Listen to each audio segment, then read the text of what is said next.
সমাজে কিছু ব্যক্তি যারা সুদ খায়, এরকম কিছু ব্যক্তি আছে যারা মসজিদ পরিচালনা কমিটিতে যুক্ত থাকে, এদের বিষয়ে কি বলবেন? নতুন বাংলাদেশে অন্তত আপনাদের একটা সংস্কার করা দরকার, আমাদের একটা সংস্কার করা দরকার। মসজিদ কমিটিতে কোনো সুদখোর, ঘুষখোর, 2 নম্বর হারামখোর মানুষ থাকতে পারবে না। আল্লাহর ঘর পরিচালনা করবেন কারা? আল্লাহ কোরআনে কারিমে বলেছেন, ইন্নামা ইয়ামুরু মাসাজিদাল্লাহি মান আমানা বিল্লাহি ওয়াল ইয়াউমিল আখির ওয়া আকামাস সালাহ ওয়া আতাজ যাকাত ওয়া লাম ইয়াখশা ইল্লাল্লাহ। আল্লাহর ঘর আবাদ করবে যাদের মধ্যে ঈমান আছে, যারা নামাজ কায়েম করে, যারা যাকাত আদায় করে, যারা আল্লাহ ছাড়া কাউকে পরোয়া করে না, মুত্তাকি পরেজগার।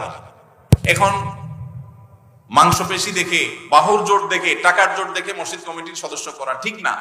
এই জায়গা থেকে আমাদের বের হয়ে আসতে হবে। তবে হ্যাঁ, আমাদের অনেক কমিটির ভাইরা আছেন যারা হয়তো নিজেরা সঠিক পথে ছিলেন না, মসজিদের সংস্রবে আসার পর, দায়িত্ব পাওয়ার পর তারা নিজেদের পরিবর্তন করেছেন। তাদেরকে অবশ্যই আমরা সাধুবাদ জানাবো এবং মাথার উপর তুলে রাখবো। এবং যারা এখনো সংশোধন হন নাই, তাদেরকে আমরা বলবো আপনারা সংশোধন হয়ে যান, পরিবর্তন তো করার দরকার নাই।